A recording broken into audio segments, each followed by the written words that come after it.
婆婆瘫痪5年，儿女不管不问，旅游散心。公公说这都是她应得的报应。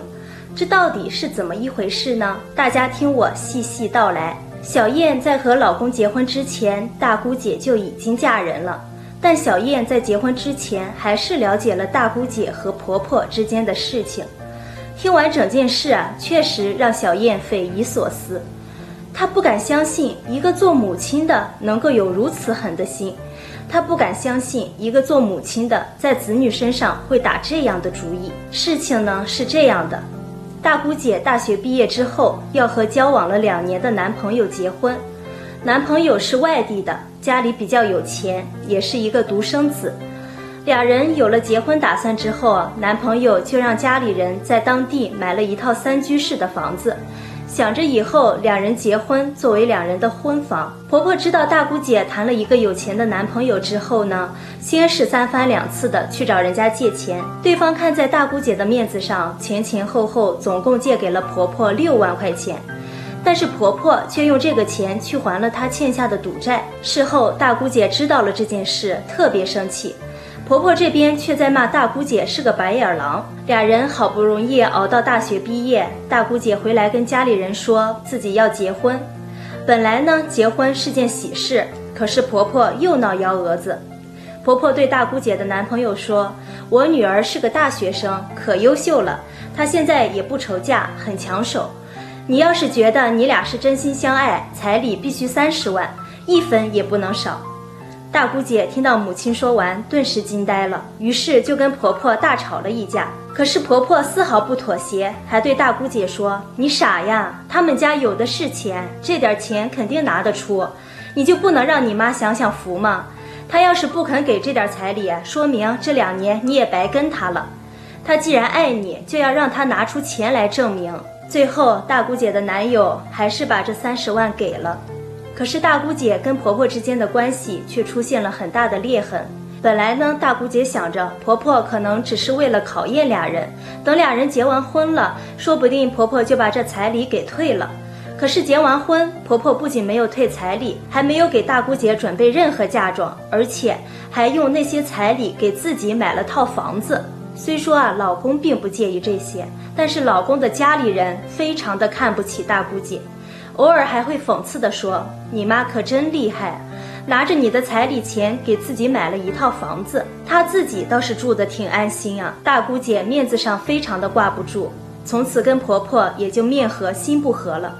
有了孩子之后更是很少来往。小燕呢，一直觉得大姑姐是挺好的一个人，因为小燕和老公结婚的时候，大姑姐出了不少力，婆婆有几十万的存款也舍不得拿出来给儿子娶媳妇，让儿子自己想办法。所以当时老公没办法，为了娶小燕回家，借了20多万的外债。订婚的时候，小燕的母亲按照当地的习俗，彩礼要了8万8，要求男方必须有婚房。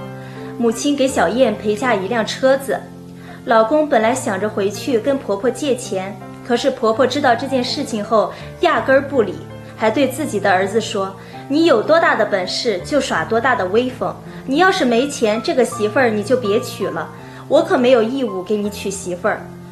丈夫无奈地跟她说，妈，这个钱当我借你的，这2年我存的工资刚好够给彩礼，你再借我点儿，我去付个首付，等我结婚了，我慢慢还给你。可是婆婆害怕儿子骗她，死活不肯借给儿子。其实对于小燕来说，这些都无所谓，因为俩人是真心相爱，就算没有这些物质条件，俩人也会选择结婚的。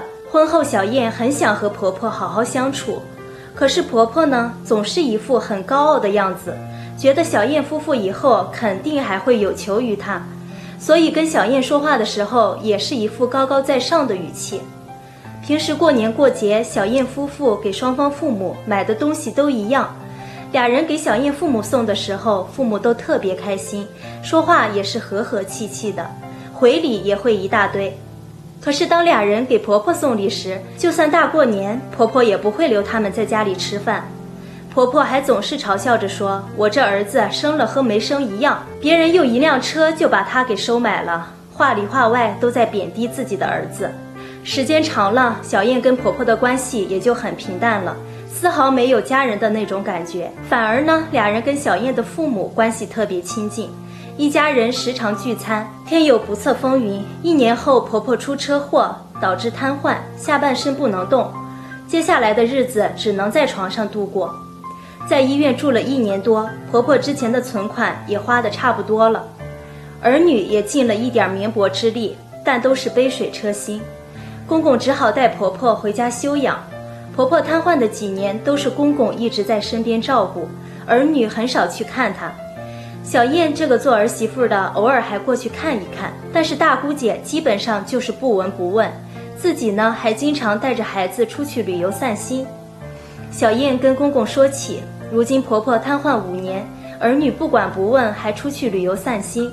这个时候公公无奈地说，这都是她应得的报应。好了，朋友们，故事到这里就结束了。你们觉得最后这个结果到底是谁对谁错呢？欢迎下方留言哦。